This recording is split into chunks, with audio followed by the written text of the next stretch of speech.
যাবে না দেওয়ার কিছু নাই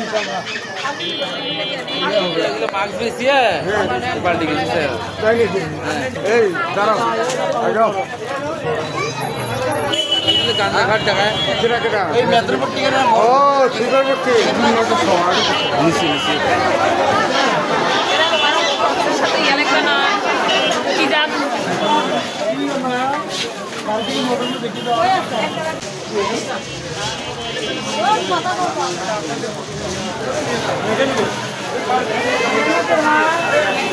ছেলে জন্য কিনলেন, নিজে একটা কিছু কিনলেন, আল্লাহ দিলে দাম তো এখন মনে হয় 500, 700, 1000, 1200, 1500 যেমন জিনিস ওইটার দাম। না কেনাকাটা করি নাই, মোটামুটি সংকট আমাদের মনে হয়, আমরা তো করতে পারি না, দাম আমরা তো করতে পারি না, গরিব মানুষ আমরা কি করে করি, এত দামের কাপড় কি করে করি, আমরা দেখে দাম চলে যাচ্ছি। তারপর হলো মেক্সির কাপড়, আবার পায়জামার কাপড়, দুটো লেন্দি, একটা গেঞ্জি কিনলে এখানে আর নাই, বেশি দামের নেই তো আমরা কিনলে যাবানি, কম দামের গেঞ্জি নিলেন একটা, ওই যে 130 টাকা দিয়ে।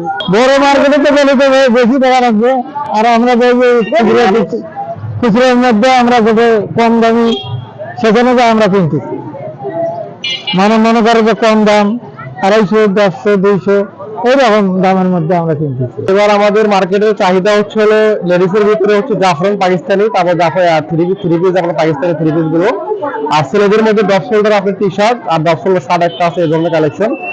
আর কিছু কিছু কাস্টমার আছে আমাদের ওই জন্য ফুটপাতে কেনাকাটা করতেছে, কেনাকাটা মোটামুটি এবার ভালো আর কি, মোটামুটি বিক্রি খারাপ না, একদম মোটামুটি ভালো আছে আল্লাহর রহমতে। আর অল্প কয়েকদিন তো আছে ঈদের, হ্যাঁ এখন কেনাকাটার চাপটা আগে থেকে বাড়তেছে, আর মানুষ নিচ্ছে আল্লাহর রহমতে, কিনতে যাচ্ছে না, মোটামুটি যেটা পাচ্ছে মার্কেটে সবাই নিয়ে যাচ্ছে। এখানে মনে করেন পাঞ্জাবি বিক্রি হচ্ছে 1000, 1500, বিভিন্ন ধরনের প্যান্ট শার্ট, মানে সব ধরনের প্রোডাক্টই রাখা আছে, যেমন যে যেমন নিবে সেই লেভেল অনুযায়ী। মালের পরিমাণ অনেক, মনে করেন দাম একটু বেশি, কাস্টমার এখানে মনে করেন দাম না হলে রাস্তার ফুটপাত যেমন গ্রাউন্ড মার্কেট ওখান থেকে যাচ্ছে আর কি, ভালো হচ্ছে, কিন্তু কাস্টমার আসতেছে, কোনোটা মিলতেছে না, অনেক দামাদামি হচ্ছে। আগের থেকে জিনিসের দাম তো অনেক বেশি, মানুষ আগের থেকে চিন্তা ভাবনা করে রাখছে, তো বাজেটে আসে, হয় মিলে না হয় মিলে না, আলহামদুলিল্লাহ বেচা কিনা ভালো হচ্ছে। সকাল থেকে রাত্রি অব্দি প্রায় আমরা সকাল 10টা বাজে আসি, 1টা বাজে যায় বাসায়, কোনোদিন সেই রিস্ক যা খাইতে হয়। এবার রেট একটু বেশি, মানে আমরা মাল বেশি দামে কিনে আনছি, কাস্টমার খুব দামাদামি করতেছে, হচ্ছে আলহামদুলিল্লাহ, খুব একটা মানে যেটা আমরা আশা করছি সেটা হচ্ছে না, মালের রেট বেশি হওয়ার কারণে কাস্টমারের সাথে দাম কমতে খুব কষ্ট হচ্ছে।